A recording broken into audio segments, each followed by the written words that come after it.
Assalamualaikum warahmatullahi wabarakatuh.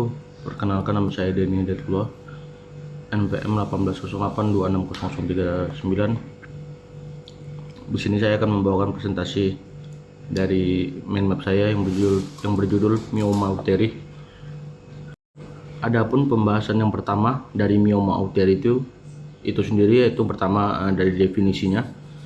Definisi dari Myoma Auteri ini, dia tumor jinak otot rahim yang berdasarkan besar dan lokasinya dapat memberikan gejala klinis.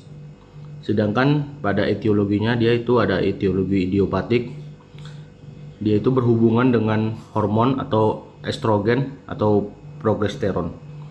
Kemudian pada faktor risikonya, usia reproduksi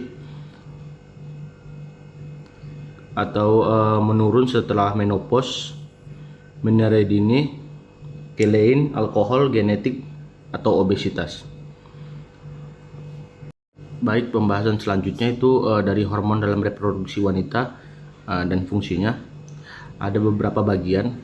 Yang pertama itu ada GnRH atau stimulasi hipofisis anterior untuk produksi dan pelapisan FSH dan LH. Yang kedua FSH, dia itu pematangan folikel granulosa di ovarium. Yang ketiga ada LH, bersama dengan FSH memicu perkembangan folikel dan menyebabkan ovulasi. Yang keempat ada estrogen, yang berfungsi sebagai menjaga kondisi dinding vagina dan elastisitasnya, serta dalam memproduksi cairan yang melembabkan vagina. Yang kelima ada progesteron, yaitu mempertahankan endometrium sehingga dapat menerima implantasi zigot. Selanjutnya yang dapat kita lakukan dalam pemeriksaan Myoma Auteri ini, kita dapat melakukan pemeriksaan CMD, cara mendapatkan diagnosanya. Pada Myoma Auteri ini pertama kita lakukan itu anamnesis, kemudian pemeriksaan fisik, pemeriksaan penunjang seperti darah lengkap, USG, hysteroscop, atau lebih dianjurkan jika pasien belum menikah. Kemudian tata laksana awal dan lanjutan Myoma Auteri ini. Pada tata laksana awalnya yang perlu kita ketahui ada beberapa bagian, yaitu kita perhatikan anemianya. Bila HB-nya kurang dari 8 gram per desiliter, perlu dilakukan transfusi. Kemudian yang kedua perlu dilihat yaitu dari dehidrasinya. Kalau dia dehidrasi, kita lakukan transfusi cairan.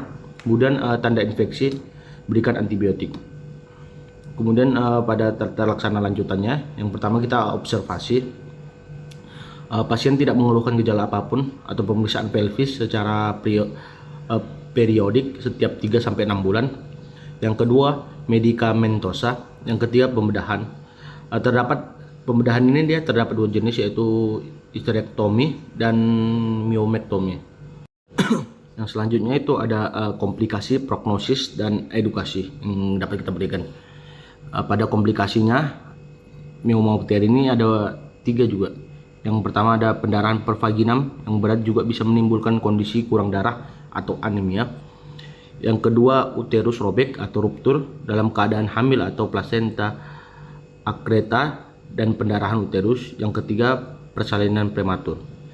Kemudian pada prognosisnya Myoma Auteri ini dia 3-7% tanpa terapi akan regresi sendiri dalam 6 bulan sampai 3 tahun. Yang kedua, Myoma Auteri ini bersifat jinak. Risikonya menjadi keganasan sangat rendah, hanya sekitar 10-20%. Myoma berkembang menjadi leiomyosarkoma. Yang ketiga, transformasi maligna hanya terjadi pada 0,25% atau 1 dari 400 kasus wanita yang telah menjalani pembedahan. Edukasi yang dapat kita berikan pada Myoma Auteri ini, selain tidak ada keluhan, pasien dianjurkan kontrol setiap 6 bulan. Jika telah menopause dan tidak ada pertumbuhan tumor dalam 1 tahun, maka kontrol dianjurkan hanya jika muncul gejala. Mungkin itu saja yang dapat saya sampaikan. Sekian dari saya. Terima kasih. Fastabiqul khairat. Wassalamualaikum warahmatullahi wabarakatuh.